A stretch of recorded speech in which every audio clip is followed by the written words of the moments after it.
बच्चों बच्चों आज हम इस वीडियो में स्टडी करेंगे ह्यूजेन प्रिंसिपल के बारे में।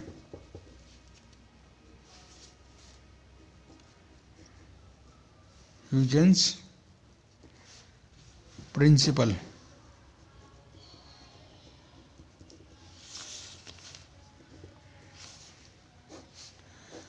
बच्चों ह्यूजेन प्रिंसिपल के बारे में स्टडी करने से पहले हमें वेव फ्रंट के बारे में जानना पड़ेगा। What is a wave front? Wave front wave front के बारे में बताने से पहले मैं थोड़ा सा आपको वेव्स के बारे में बताऊंगा। बच्चों जब किसी मीडियम में वेव चलती है तो मीडियम के पार्टिकल वाइब्रेट करते हैं। When a wave propagate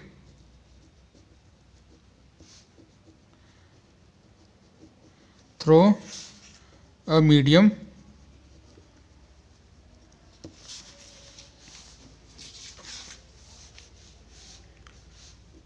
particles in the medium propagate. Particles in the medium vibrate. Particles में वाइब्रेशन होता है और वाइब्रेशन की फॉर्म में वेव आगे बढ़ती रहती है।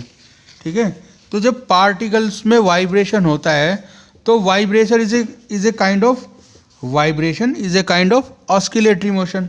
तो जब ऑस्किलेटरी मोशन होता है पार्टिकल्स में तो पार्टिकल्स वाइब्रेट करते हैं। तो जो वेव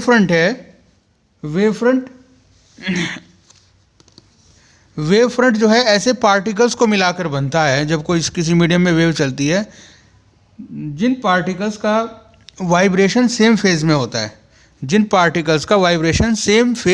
है, उन पार्टिकल्स को हम एक लाइन से मिला दें तो वो एक वेव फ्रंट बन जाएगा। तो वेव फ्रंट को हम कैसे डिफाइन कर सकते हैं? The locus of all the particles, the locus of all the particles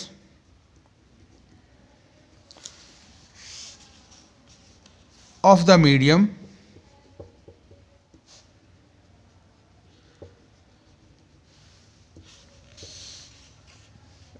which at any instant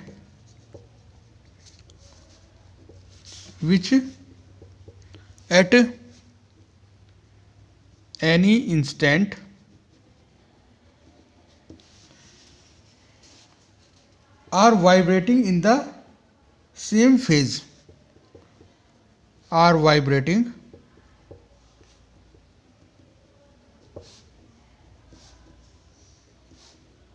the same phase,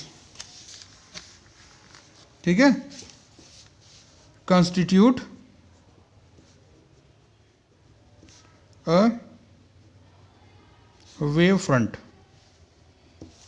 ठीक है, अब जैसे मान लीजिए कोई पॉइंट सोर्स है ये, तो ये पॉइंट सोर्स लाइट एमिट कर रहा है, इधर चारों डायरेक्शन में लाइट एमिट करेगा इस तरीके से। तो ये पार्टिकल्स हैं, जब ये लाइट एमिट करेगा चारों डायरेक्शन में तो वेव बनेगी। तो ये पार्टिकल्स हैं जो वाइब्रेशन है, इन सब पार्टिकल्स का वाइब्रेशन सेम फेज में है। ठीक है, तो जब हम इन पार्टिकल्स को मिला देंगे ऐसे एक लाइन से,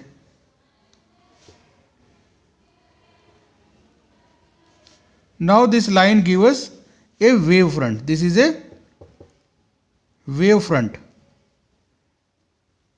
ये कैसा वेव फ्रंट है? Spherical wave front. Spherical wave front कैसा होता है? अगर कोई पॉइंट सोर्स है उसका wave front spherical wave front होता है। अगर कोई लीनियर सोर्स है, ऐसा लाइन की फॉर्म में कोई सोर्स है, तो उसका वेव फ्रंट सिलिंड्रिकल होता है इस तरह से। सिलिंड्रिकल क्यों होता है? जैसे ये लाइट एमिट कर रहा है ऐसे, तो जो पार्टिकल्स जो होंगे सेम फेज में वाइब्रेट करने वाले, वो पार्टिकल इस सिलेंडर की सरफेस पे सिचुएटेड होंगे। तो जब इन पार्टिकल्स को हम मिलाएंगे तो ये एक सिलिंड्रिकल वेव फ्रंट बन जाएगा इस तरीके से।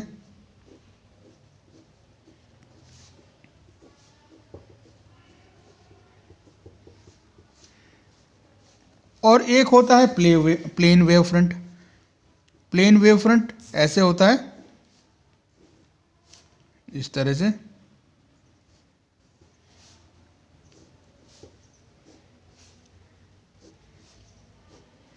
प्लेन वेव फ्रंट किस सोर्स का होता है? ये दोनों टाइप के सोर्स जो हमने पहले डिस्कस किए, कैसा? ये था पॉइंट सोर्स और ये था लीनियर सोर्स। अगर हम वेव फ्रंट स्टडी करेंगे इन दोनों तरह के सोर्स से, पॉइंट सोर्स से और लीनियर सोर्स से, एक काफ़ी डिस्टेंस पर इसके वेव फ्रंट को डिस्कस करेंगे तो वो फिर प्लेन वेव फ्रंट बन जाएंगे इस फॉर्म में।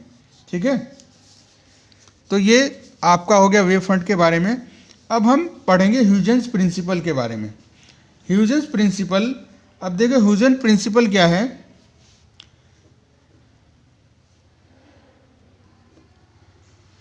ह्यूजेंस प्रिंसिपल हमें किसी सोर्स से जो वेव फ्रंट बनते हैं उससे वेव फ्रंट को कंस्ट्रक्ट करने के ज्योमेट्रिकल तरीके को बताता है। Huygens principle is the geometrical construction of wave front. अभी आपकी समझ में आ जाएगा geometrical construction of wave front. With the help of geometry हम वेव फ्रंट को कैसे कंस्ट्रक्ट कर सकते हैं, यही हमको ये ह्यूजेंस प्रिंसिपल बताता है about the geometrical construction of wave front. ठीक है,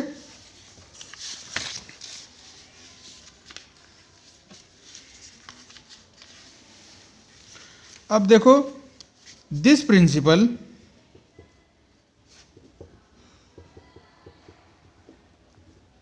is based upon two assumptions.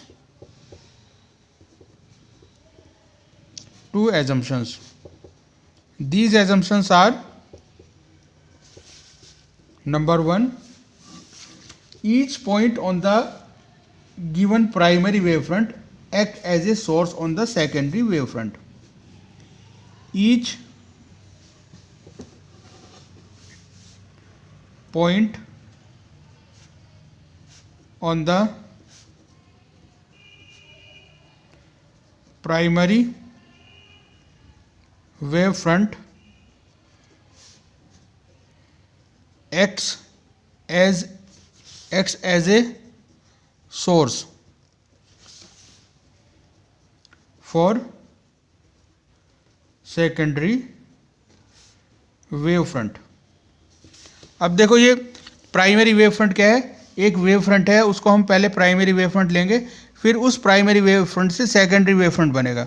तो अकॉर्डिंग दिस एजम्पशन, जो प्राइमरी वेव फ्रंट है उसके हम कोई भी पॉइंट लें उस प्राइमरी वेव फ्रंट पर, this point will act as a source of light for the next wave front, जिसको हम कहते हैं secondary wave front.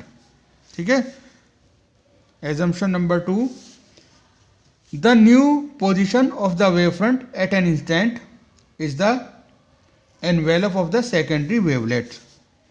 The position of new wavefront is the envelope of secondary wavelets. ठीक है, ये wavelets क्या होता है ये अभी मैं क्लियर करूँगा आपको। ये जो सेकेंड एजम्पशन में क्या है कि जो सेकेंडरी वेव फ्रंट की पोजीशन होगी, इस पोजीशन, ये पोजीशन हमें कहाँ से मिलेगी? By the envelope of the wavelets. जो वेवलेट्स बनेंगी उनका एनवेलप होगा ये सेकेंडरी वेव फ्रंट। अब देखिए ये आपको समझ में आ जाएगा डायग्राम से। ठीक है, suppose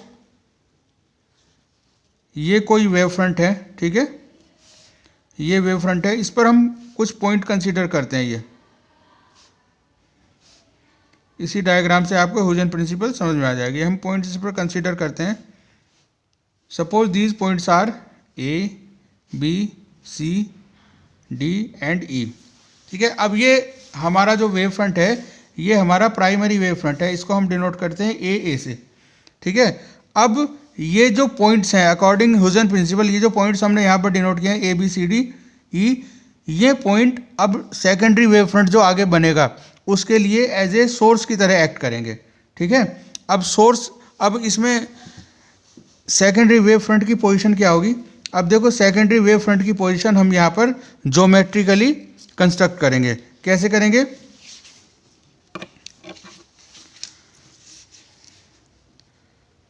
the speed of light is c। ठीक है, लाइट की स्पीड c होती है विच इज ए कांस्टेंट। ठीक है, and time is delta T. ठीक है, ये डेल्टा टी टाइम क्या है? इस डेल्टा टी टाइम में नेक्स्ट वेव फ्रंट की पोजीशन क्या होगी? ये डेल्टा टी जो टाइम लिया है हमने, it is the time of forming next wave front, and delta T is the time, and time is delta t for the position of next wave front. ये next wave front, इसी को हम कहते हैं secondary wave front. अब देखिए एक simple सा रिलेशन है, आप जानते हैं कि सभी, क्या?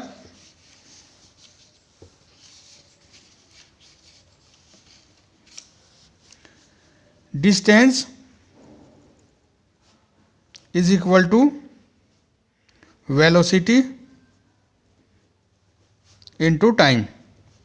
ठीक है, डिस्टेंस के लिए फॉर्मूला है distance equal to velocity into time. तो न्यू वेव फ्रंट के डिस्टेंस के लिए लाइट की वेलोसिटी क्या है? c, और टाइम क्या लिया हमने? Delta T. ठीक है, तो डिस्टेंस, वेव फ्रंट का डिस्टेंस कितना होगा? c into delta T. तो अब हम यहीं पर आ जाते हैं अपने, ये जो हमारा प्राइमरी वेव फ्रंट था, इस प्राइमरी वेव फ्रंट पर ये जो हमने पॉइंट यहाँ पर कंसीडर किया है ए बी सी डी, इन पॉइंट्स को सेंटर मानते हुए यहाँ पर हम डिस्टेंस लेंगे कितना? c इंटू डेल्टा टी के इक्वल डिस्टेंस लेंगे। ठीक है, और c इंटू डेल्टा टी के इक्वल डिस्टेंस लेकर हम यहाँ पर एक स्फीयर बना देंगे, इतनी रेडियस का, c into delta T radius का स्फीयर बना देंगे ऐसे। ठीक है, हर एक पॉइंट को लेते हुए।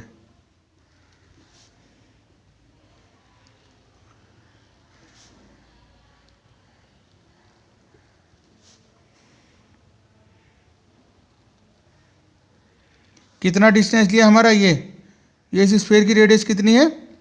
c डेल्टा टी, ये डिस्टेंस लिया। अब ये जो हमारे ये जो छोटे छोटे स्फीयर बन गए, these spheres are called wavelets, जो हमने यहाँ पर यूज़ किया था सेकेंड एजम्पशन में। अब इन वेवलेट्स का जो हम एनवेलप बनाएंगे ऐसे, this is the envelope of these wavelets. ये हमने जो एनवेलप बनाया, this envelope is the position of the secondary wave front which is denoted by A dash और ए डैश। ये था हमारा प्राइमरी वेव फ्रंट,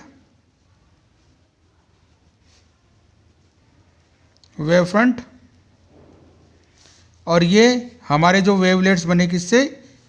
जो हमने इतनी रेडियस का ये स्फीयर ड्रॉ किया c डेल्टा टी के इक्वल डिस्टेंस लेकर जब हमने स्फीयर ड्रॉ किए, these spheres are the wavelets and envelope of these wavelets is the position of the secondary wave front,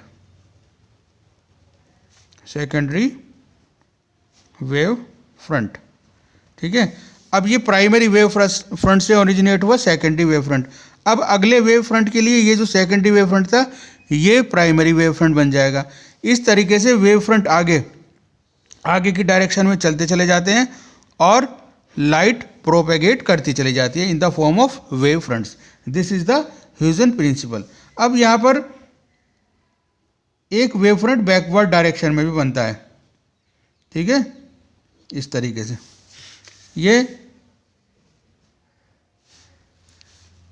ये secondary front wave front, secondary front wave front और ये secondary backward wave front. ठीक है, इस तरीके से wave front बनते चले जाते हैं। अब मान लीजिए कोई प्लेन वेव फ्रंट है, प्लेन वेव फ्रंट है तो उसका सेकेंडरी वेव फ्रंट कैसे बनेगा? बिल्कुल सेम प्रिंसिपल को यूज़ करेंगे हम। यहाँ ये वेवलेट्स लेंगे, वेवलेट्स बन जाएंगे हमारी स्फेयर्स की फॉर्म में। सेम डिस्टेंस लेकर हम स्फेयर ड्रॉ करेंगे। दीज स्फेयर्स आर द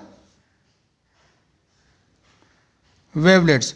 अब हम इन वेवलेट्स का जब एनवेलप ड्रॉ करेंगे, दिस एनवेलप